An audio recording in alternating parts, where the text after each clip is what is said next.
Hello class 9 students, how are you all? Hope you all are very fine at your home and keep doing your work. So let us start the next questions of exercise 7.1. As you know students, we have done 4 questions of this exercise in the last video. Now I am starting from question number 5. First of all, I am writing out the statement. Line L is the bisector of an angle. Line L is the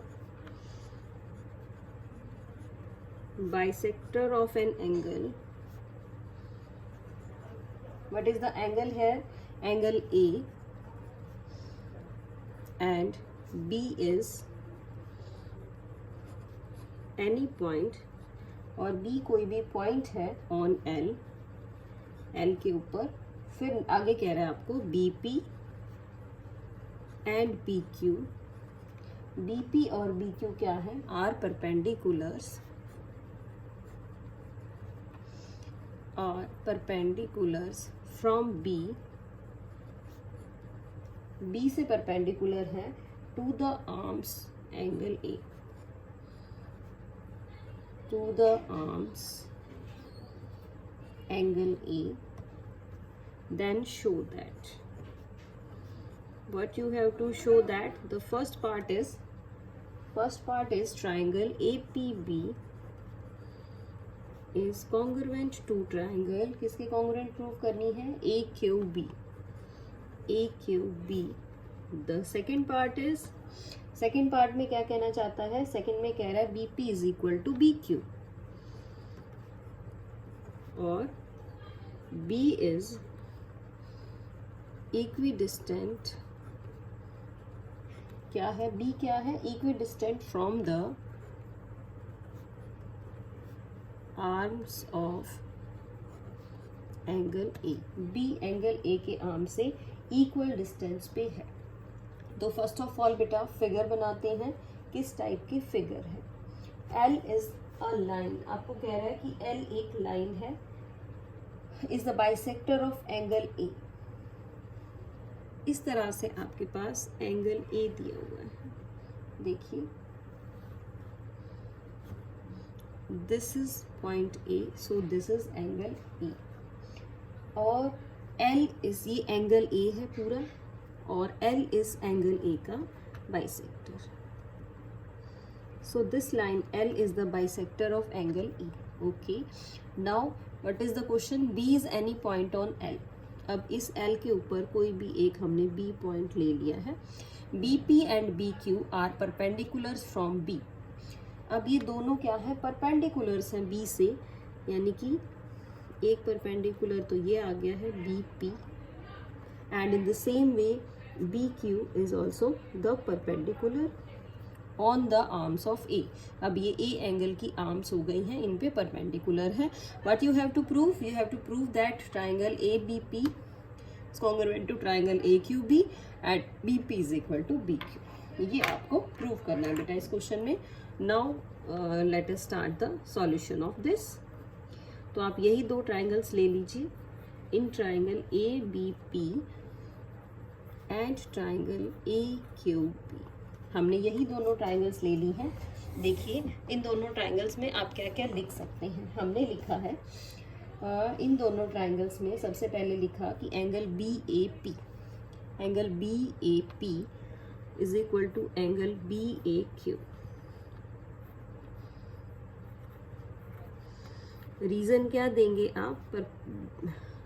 ये reason क्या है? ये आपका given था. It is given क्योंकि ये bisector है. अब हम बात करेंगे angle BPA is equal to angle BPA is equal to angle BQA. दोनों ही एंगल आपके 90 डिग्री के, और ये जो आपकी साइड है AB, ये दोनों में कॉमन है. AB is equal to AB which is common to both the sides. तो अब आप क्या कहेंगे? कौन सी कॉन्ग्रुएंस क्राइटेरिया लगाया? एंगल. देखिए, एंगल साइड बिल्कुल अलग है इससे, तो by angle side criteria triangle APB congruent to triangle AQB. And by CPCT, what you can say? By CPCT you can say BP is equal to BQ. BP आपका क्या होगा? BQ के equal ही होगा. तो इस तरह से बेटा हम इस क्वेश्चन को कर सकते हैं. Now let us move on to question number 6. So I am writing out the statement first. In the given figure,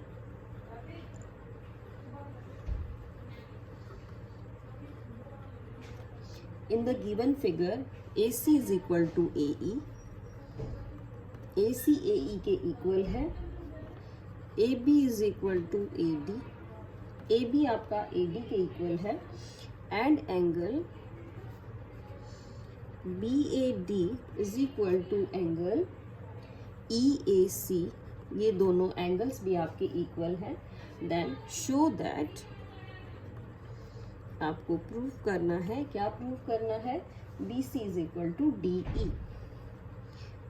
BC is equal to DE. So इसकी भी एक बार फिगर देख लेते हैं बेटा. क्या फिगर गिवन है? इस टाइप की फिगर आपको इस क्वेश्चन की गिवन. नेमिंग कर लेते हैं. The naming is A B C. This point is E. And here is one more point. The point is D.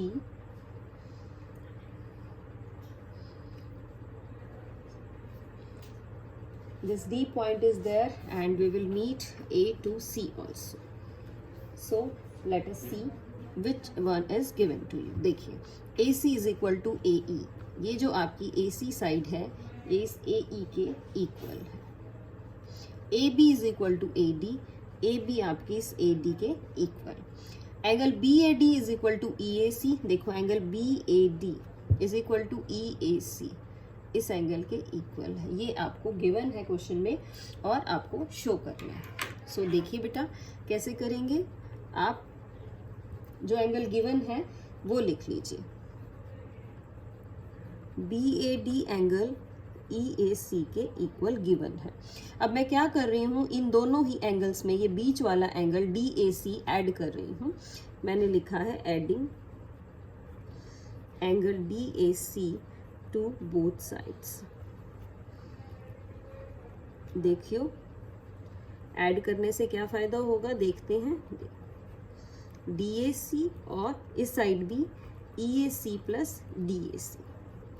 तो the angle you got is, जो आपके पास एंगल आएगा वो आ जाएगा BAC. Angle BAC is equal to angle EAD. Angle EAD या DAE, whatever you want. So ये एंगल्स ऐड करने से बेटा हमारे पास ये कंप्लीट एंगल ये वाला बन गया है. ठीक है, अब इसी को हम यूज करेंगे आगे. अब हमें क्या करना है, इसका एक बार वर्किंग रूल समझ लीजिए. हम अब दो ट्राइंगल्स लेंगे, यही ट्राइंगल जो इन एंगल्स वाली है. देखिए कौन कौन से जिसमें BC और DE यूज होता हो. तो मैंने क्या किया, BC किस में यूज होगा, BAC में, और DE. तो DE के लिए बेटा हमें D से E को भी मिलाना पड़ेगा. तो ट्राइंगल हम यूज करेंगे DAE. दोनों में A साथ लिखेंगे और फिर इसको प्रूव करेंगे. So let us see how we will do it. So I am just writing out from here. अब मैं लिख रही हूँ इन ट्राइंगल. कौन कौन सी ट्राइंगल ली है, BAC एंड ट्राइंगल DAE. इन दोनों ट्राइंगल्स में बेटा AC तो AE के इक्वल है और AB आपका AD के इक्वल है. और ये जो एंगल है BAC ये आपका एंगल DAE के इक्वल. रीजनिंग लिख लेते हैं. This is given, this is given, और इसको नंबर 1 लिख लेंगे. तो आप यहाँ लिख देना फ्रॉम नंबर 1. तो दो साइड्स और एक एंगल, और एंगल भी वो जो उन साइड्स के बीच का है. तो क्या यूज करेंगे, बाय SAS. क्राइटेरिया क्या हो गया, ये ट्राइंगल BAC आपकी कॉन्ग्रुएंट हो गई है ट्राइंगल DAE के, and so by CPCT BC is equal to DE। CPCT से हमने प्रूव कर दिया कि जो आपका BC है वो क्या है, DE के इक्वल है। So in this way you can prove it बेटा, इट इज इजी। पहले आपने क्या किया, एंगल्स को ऐड किया और फिर उसके बाद हमने इसको आराम से प्रूव कर दिया। Now let us move on to our next question. Next question is question number 7. So the statement of question number 7 is, in the given figure,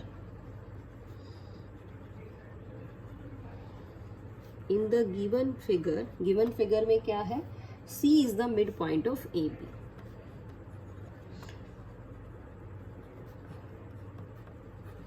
CAB का मिड पॉइंट है और साथ साथ क्या कह रहा है, angle BAD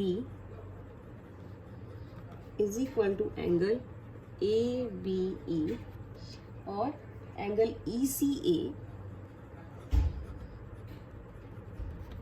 is equal to angle DCB. Now what you have to prove? You have to prove that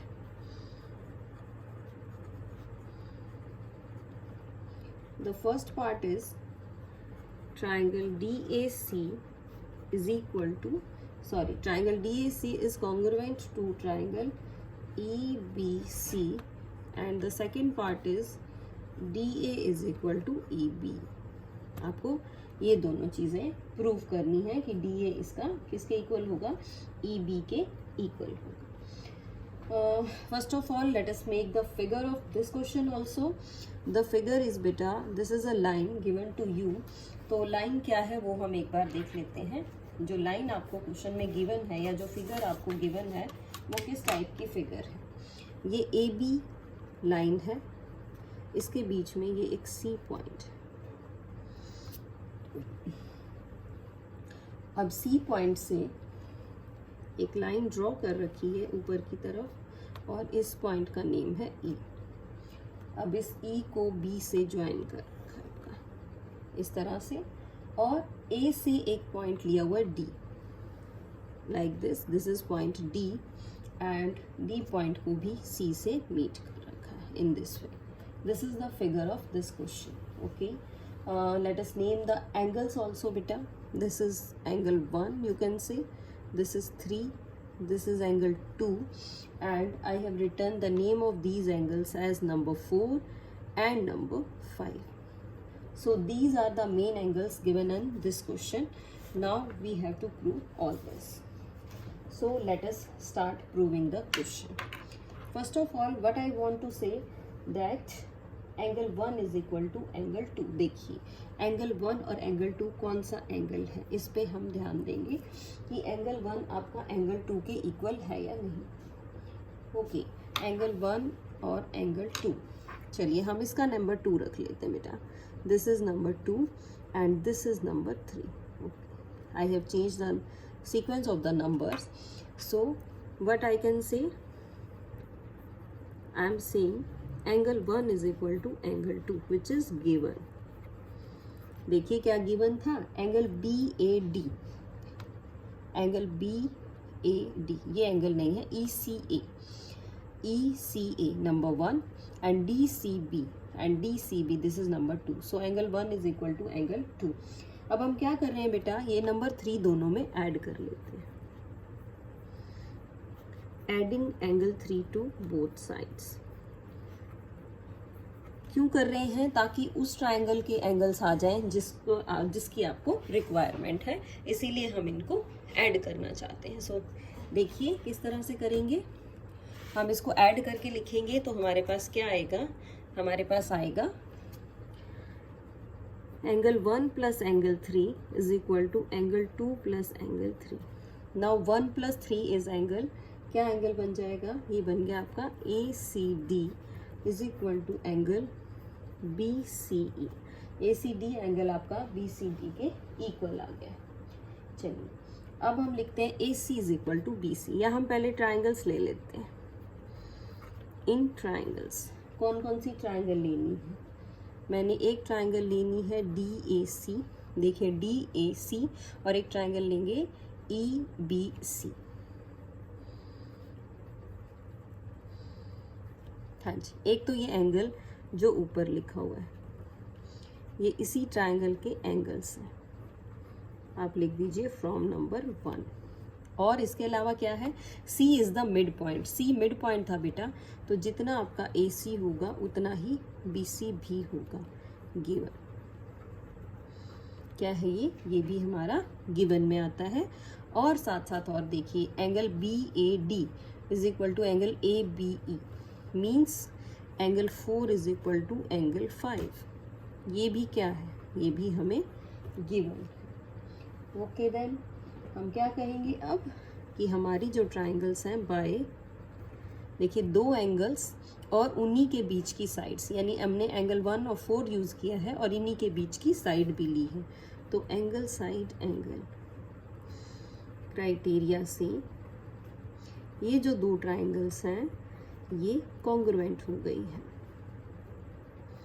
and so by CPCT से क्या होगा, this DA is equal to EP, CPCT से हम DA को EB के equal लिख सकते हैं। सो देखिए स्टूडेंट्स, ये क्वेश्चन भी हमने कंप्लीट कर लिया है।